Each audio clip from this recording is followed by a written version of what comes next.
Welcome to Deano's Garage. This is for the Triumph Sprint ST, the same bike that's now got the GSXR 1300 front upside down forks on it. Basically I'm just about to put the bike in for an MOT. Well, I had put the bike in for an MOT. The bike had failed on the rear disc and rear pads. The pads are pretty well worn now and the rear disc is scored, so I'll basically just want to run you through taking off the rear wheel. Obviously we've got a single side swing arm on this bike, so you basically have this one spindle here which this nut comes off of. Now you will need to get a 46mm socket to take this off. You may find an adjustable, or you may have a spanner that's a 46mm, but yeah, this nut on here, the single nut that locks the rear wheel onto this spindle, is a 46mm. So I have this baby here. It looks huge. You'd think, blimey, that looks bigger than that nut, but obviously the internal part of that, like I say, is 46mm. This is a 3/4 inch drive. I guess you can get 1/2 inch 46mm drive sockets, but this is a 3/4 drive. So yeah, once you remove that nut, pretty much once you've taken the nut and the little spacers off, then the wheel will just slide straight off of there once it's on its centre stand. You don't need to take the rear fender or guard off of there, hugger. It will just basically pull straight off. I'll just show you the rear wheel. So this is your rear wheel. This is the bit that goes onto those 4 locating pins. Basically it goes onto the hub. So that's how your rear wheel looks, and obviously from the other side here, this is where like the spacer goes, and then the nut goes obviously on there. So that's our wheel off the ST1050. So yeah, these bolts, by the way, aren't normally this way around. In case you think that looks a bit odd, they're normally the other way around. The only reason I've put these back in here is, as you can see from the nice copper backed part, I've taken the pins out, put these new pads into place, and the only reason I've put these in here is just to lock it, just to keep it locked in place. I'm about to undo the 8mm nut off of here, or the 8mm bolt, should I say, the bleed bleed valve, so I can squeeze those pistons back in, because at the moment with the brand new disc, the disc is not going to go up between those 2 pads. There's not enough distance. Brand new pads, brand new disc. I need to have the pistons pushed right back in, and I need to basically release the pressure of the hydraulic fluid, push the pistons right back in so the pads go right in, and then this one will slide out, and then get the disc to obviously go up, or should I say drop the caliper onto the disc, which goes onto this hub first, bolts in place. The disc doesn't fit to the wheel, as you may imagine. The disc fits to this hub via the 4 bolts, and then obviously your brake goes on top, bolt it into place, and then put your wheel back on. So that's kind of the rear swing arm and how it looks. Just to tell you guys a few things you may already know, you can find this obviously in the manual of the ST. To tighten the chain, you undo this pinch bolt, and then you should have in your tools a spanner, which is kind of like a C spanner. It grips, and as you turn, it turns the hub and basically tightens the chain. I think, what's it called? I forget what it's called. Anyway, it basically, it's off cam, it's like a cam if you like, so it will pull and tighten the chain, or push and loosen the chain, and that's how that whole thing works. Basically it's on a sliding system. Through here it's on that sliding system. Anything else you want to know? Linkage to the rear shock. I just cleaned this up because I've got the rear wheel off anyway.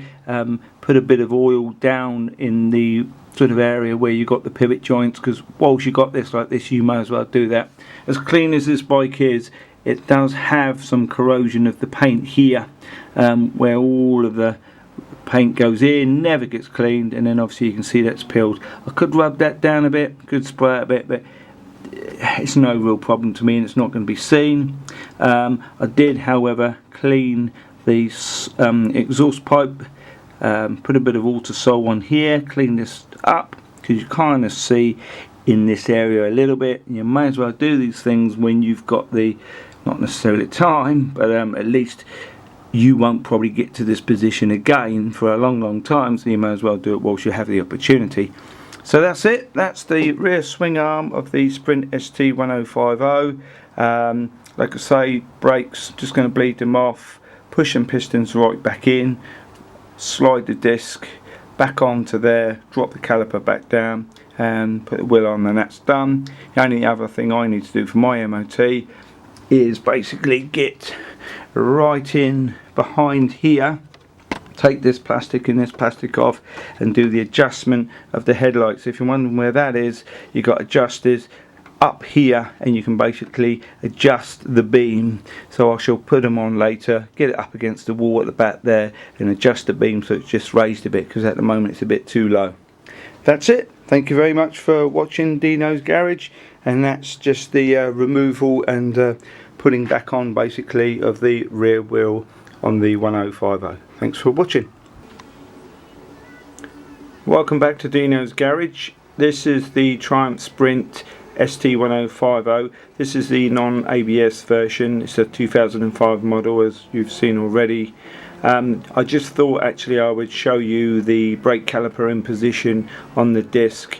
As I said before, I was going to undo the nut here, and I did basically bleed off a bit of the fluid, which lets you push the pistons right back, because as you can see, just about, I believe, with a brand new disc and brand new pads, it's very tight against the disc. You haven't got much room. Obviously that's the wheel turning, and it will turn freely. That's not binding as such, that's just brand new pads on a brand new disc. I will bleed the caliper of any air and then top up the fluid, but that's the disc in position. I use a little bit of Loctite, which is this stuff here, Loctite 248. Basically it's kind of like a lip balm type thing, really.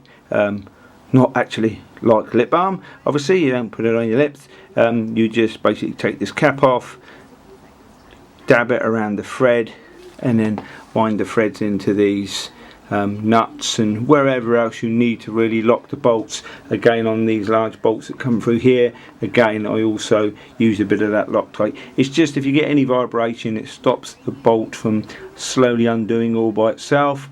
Obviously all the bolts should be torqued anyway to a specific setting, but it just basically locks that bolt into position and stops anything sort of unwinding on its own. So there we go, that's the disc and caliper in position. I'll put the wheel on now, and then all I have to do is basically just bleed that brake off and top up the fluid.